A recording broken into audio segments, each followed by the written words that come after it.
Imagine, tu entres dans une pièce normale, des gens discutent, certains rigolent, rien d'anormal, rien de dangereux. Et pourtant, ton cœur accélère. Tu deviens soudainement conscient de tout, de ta façon de marcher, de l'endroit où tu poses tes mains, de ton regard. Alors, tu fais semblant d'être à l'aise, pendant qu'à l'intérieur, tout se contracte. Le plus étrange, c'est que personne ne remarque rien. Pour les autres, tu es juste quelqu'un de normal.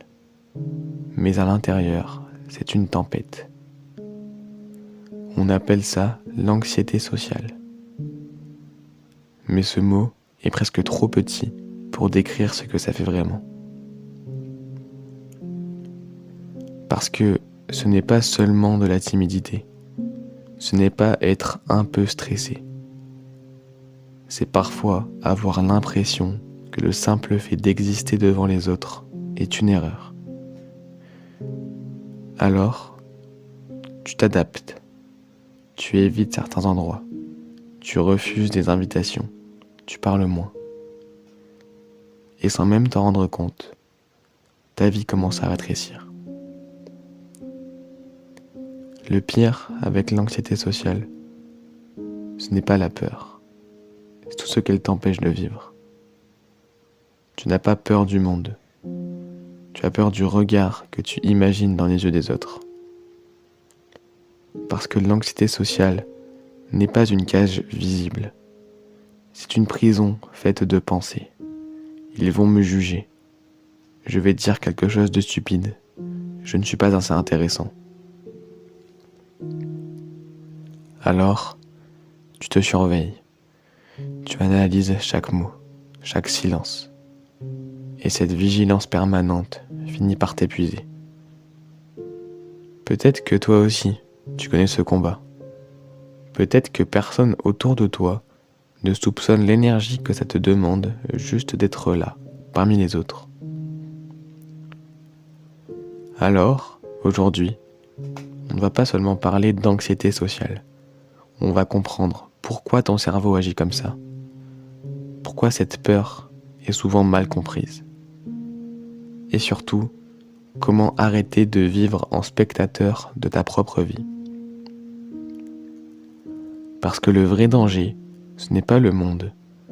C'est la vie que tu risques de ne jamais vivre si cette peur décide à ta place. Alors si, au fond de toi, tu sens que tu es fait pour plus, mais que quelque chose te retient, cette vidéo est pour toi. Il y a quelque chose de profondément déroutant avec l'anxiété sociale.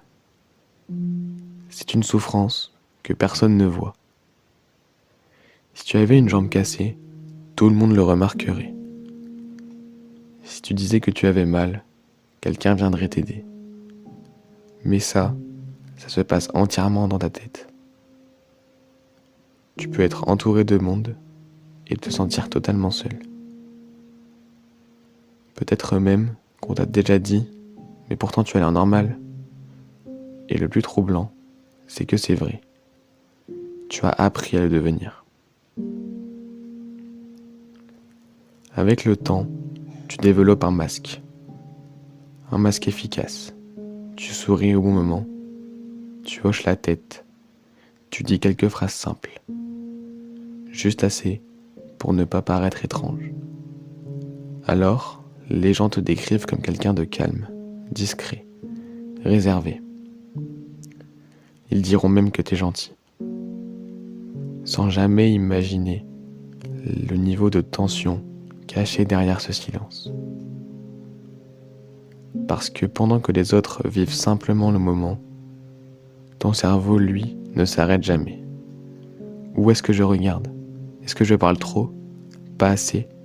Est-ce que ma voix tremble? Est-ce qu'il voit que je suis mal à l'aise? Chaque détail devient une information. Chaque réaction, un indice. Et parfois, chaque silence ressemble à un jugement. C'est comme si une partie de toi t'observait en permanence. Imagine devoir réfléchir consciemment à chaque pas que tu fais pour marcher. Ce serait épuisant. Et pourtant, c'est exactement ce que tu fais socialement. Après une soirée, ou même une simple interaction, tu es fatigué. Pas physiquement, mentalement. Parce que pendant que les autres discutaient, toi, tu gérais ton image, tes mots, ton corps, ton stress, leurs réactions et le flot constant de tes pensées. Et souvent, une fois rentré chez toi, cela continue. Tu rejoues la scène. Pourquoi j'ai dit ça? Ils ont dû me trouver bizarre. J'aurais dû répondre autre chose.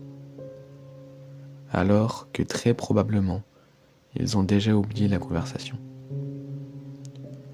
Les autres pensent à leur propre vie, pendant que toi, tu es encore prisonnier d'un moment qui n'existe déjà plus. Voilà le piège le plus cruel de l'anxiété sociale. Elle te fait croire que tu es constamment observé, comme si un projecteur était braqué sur toi. Mais en réalité, la plupart des gens sont bien trop occupés à se demander ce que les autres pensent d'eux.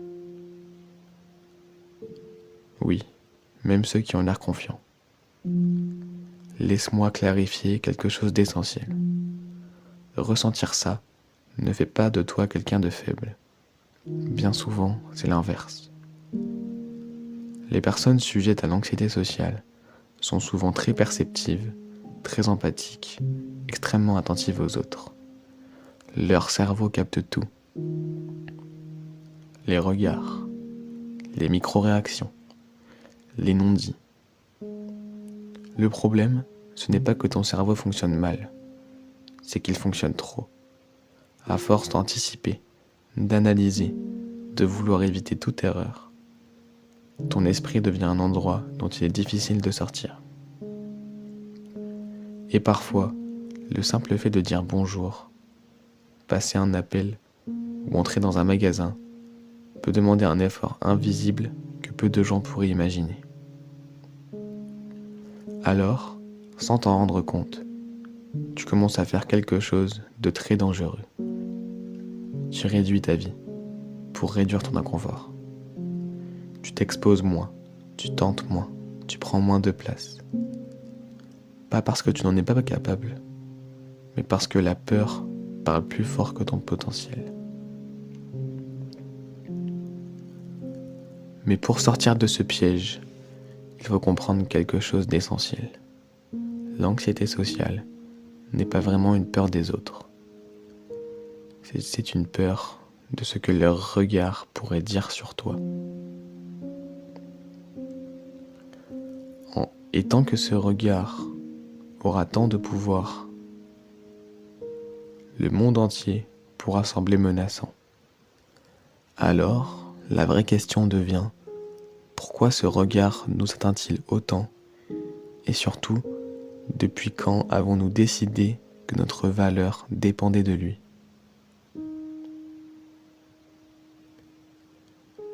Personne ne naît en ayant peur du regard des autres. Observe un enfant. Il danse sans savoir danser. Il parle fort. Il pose des questions absurdes. Il tombe, puis se relève, sans se demander qui l'a vu. Alors que s'est-il passé? À quel moment avons-nous commencé à nous surveiller, à filtrer nos mots, notre personnalité? Il y a souvent un moment dans une vie où l'on découvre quelque chose de vertigineux. Les autres peuvent nous juger. Peut-être que c'était une moquerie à l'école, un rire après avoir pris la parole, une remarque sur ton physique, un rejet, ou simplement cette sensation de ne pas être comme les autres. Sur le moment, ça peut sembler anodin. Mais le cerveau, lui, n'oublie pas ce qu'il a fait souffrir. Comprends bien ceci. L'anxiété sociale n'est pas ton ennemi. C'est un mécanisme de protection. Pendant des milliers d'années, être rejeté par le groupe pouvait signifier ne pas survivre. Alors, ton cerveau a appris une règle simple. Ne fais rien qui pourrait t'exclure. Et aujourd'hui encore, même si ta vie n'est pas en danger, ton système nerveux réagit comme si elle l'était. Ton cœur accélère, tes muscles se tendent, tes pensées s'emballent. Pas parce que tu es faible, mais parce que ton cerveau croit qu'il doit te sauver. Mais il y a quelque chose d'encore plus profond. Ce n'est pas seulement le regard des autres qui fait peur. C'est ce regard quand il touche un endroit fragile en toi.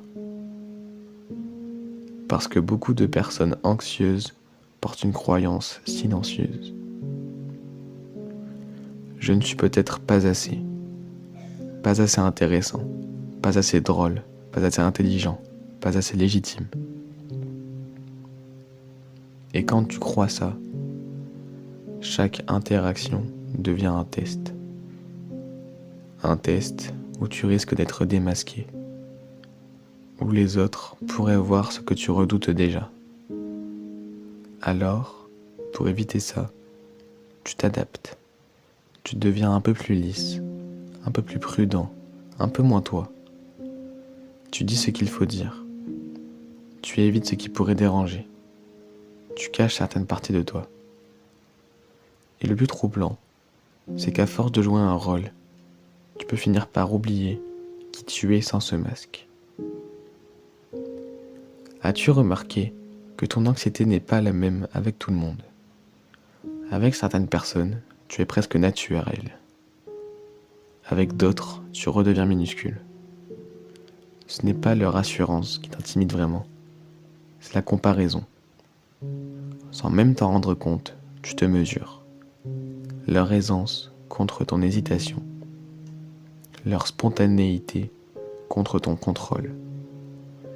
Mais ce que tu compares, c'est ton intérieur avec leur extérieur. Tu vois leur sourire, pas leur doute, leur confiance, pas leur insécurité, parce que presque tout le monde cache quelque chose.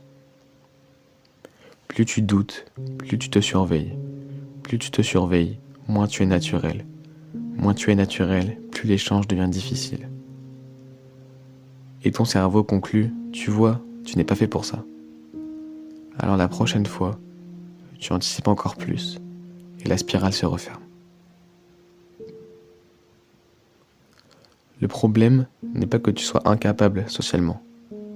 Le problème, c'est que tu essayes d'être parfait. Mais la perfection est l'ennemi absolu de la connexion humaine.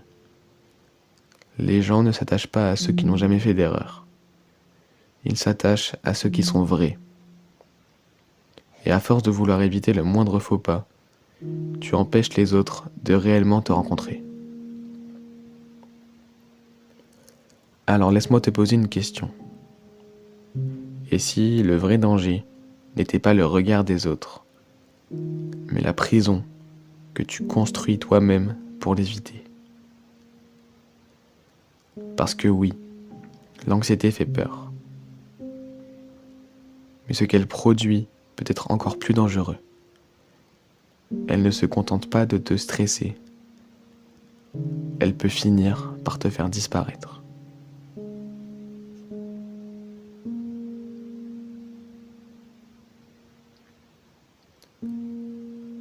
L'anxiété sociale ne détruit pas une vie en une seule journée. Elle est beaucoup plus subtile que ça. Elle agit lentement, silencieusement, presque poliment. Elle ne te dit jamais arrête de vivre. Elle murmure plutôt ce n'est pas grave si tu n'y vas pas. Tu seras plus à l'aise chez toi. On verra une autre fois. Et sans vraiment t'en rendre compte, tu commences à éviter. Au début, ce sont de petites choses. Une invitation refusée, un message laissé sans réponse, une prise de parole que tu abandonnes, une opportunité que tu laisses passer. Sur le moment, ça soulage. La tension retombe, tu respires à nouveau. Et ton cerveau enregistre quelque chose de très dangereux. Éviter fonctionne. Et tout ce qui fonctionne, le cerveau veut le répéter. Alors, petit à petit, ton monde s'organise autour de ce qui ne te déclenche pas. Tu choisis les endroits où tu te sens en contrôle, les personnes avec qui le risque est faible, les situations prévisibles. Et sans même le remarquer, ta zone de confort rétrécit.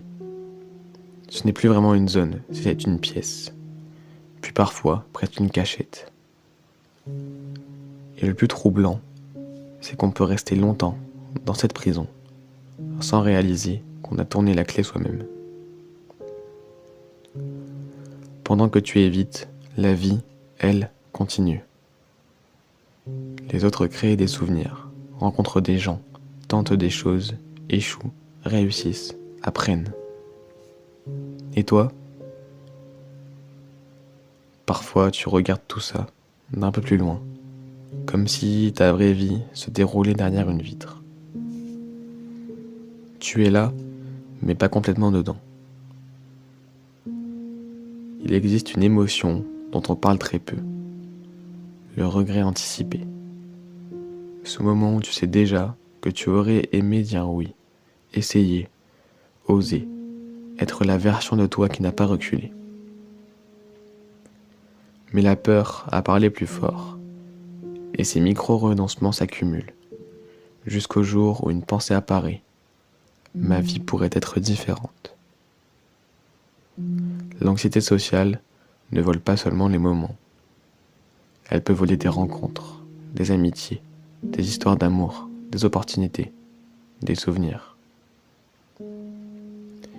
Elle peut même te voler des versions de toi que tu ne rencontreras plus jamais, parce que chaque fois que tu laisses la peur décider, ce n'est pas seulement un choix que tu perds, c'est une possibilité de vie.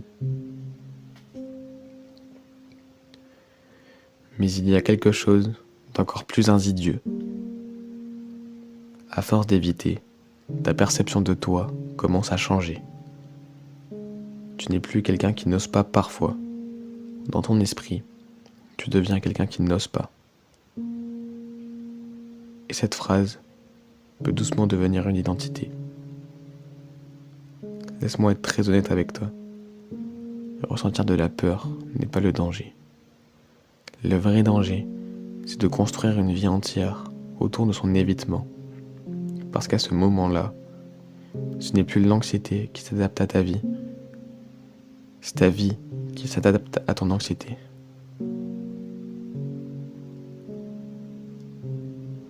Si tu te reconnais dans ces mots, ce n'est pas un verdict, c'est une prise de conscience. Et toute transformation réelle commence toujours par là. On ne change pas ce qu'on refuse de croire.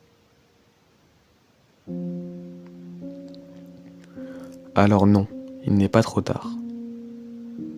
Tant que cette petite voix en toi murmure encore « je veux plus que ça », alors rien n'est figé. Mais pour avancer, il faut comprendre quelque chose d'essentiel. Contrairement à ce que tu crois peut-être, le problème n'est pas que tu manques de confiance. Le vrai problème, c'est la relation que tu entretiens avec ta peur. Parce que la plupart des gens attendent de ne plus avoir peur pour commencer à vivre. Et si c'était exactement l'inverse ?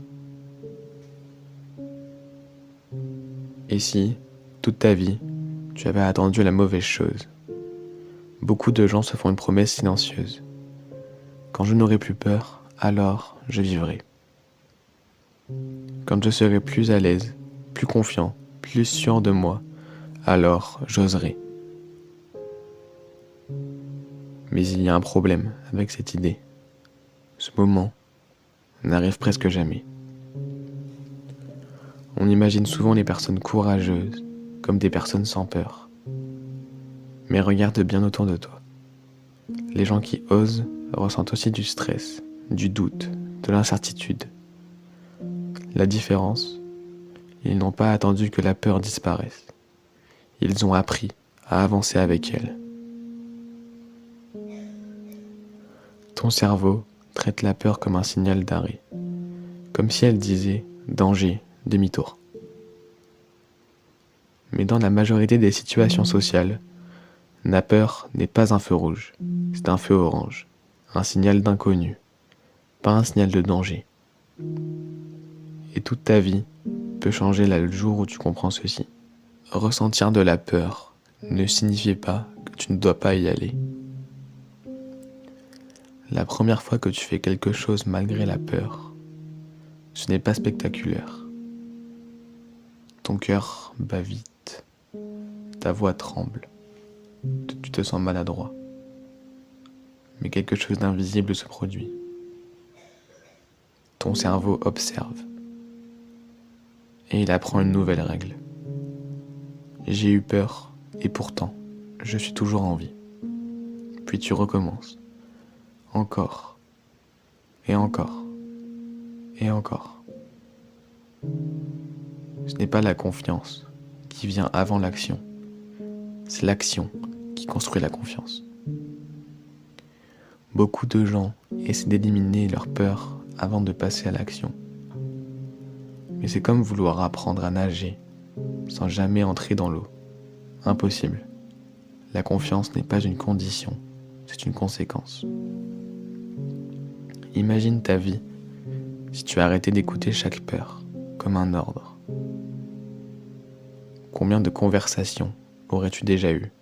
Combien d'opportunités aurais-tu saisies? Combien de versions de toi auraient déjà existé? Peut-être que la vie que tu attends se trouve juste derrière. Juste derrière quelques moments d'inconfort.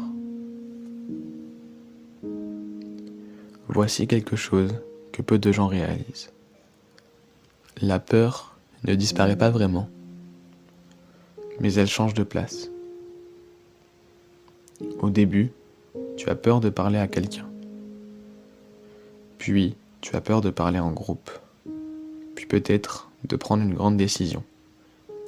Et un jour, tu regardes en arrière, et ce qui te paralysait autrefois te semble presque insignifiant. Le courage n'est pas l'absence de peur.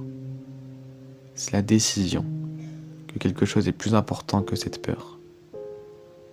Peut-être ta liberté, tes rêves, les rencontres que tu n'as pas encore faites, ou simplement la personne que tu pourrais devenir. Alors non, tu n'as jamais eu besoin d'attendre de ne plus avoir peur. Tu avais seulement besoin d'arrêter de la laisser décider. Parce qu'au fond, la vraie question n'est pas comment ne plus avoir peur. La vraie question est quel type de vie suis-je prêt à construire? Une vie dirigée par la peur ou une vie dirigée par mes choix? Et la bonne nouvelle, c'est que ce choix n'appartient à personne d'autre que toi.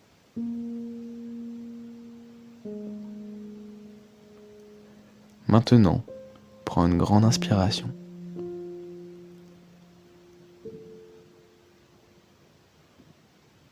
Parce qu'il y a une vérité simple, mais puissante. Tu n'as jamais eu besoin d'éliminer ta peur pour commencer. Commencer, c'est agir malgré la peur, pas après qu'elle disparaisse. Alors, qu'est-ce qu'un premier pas?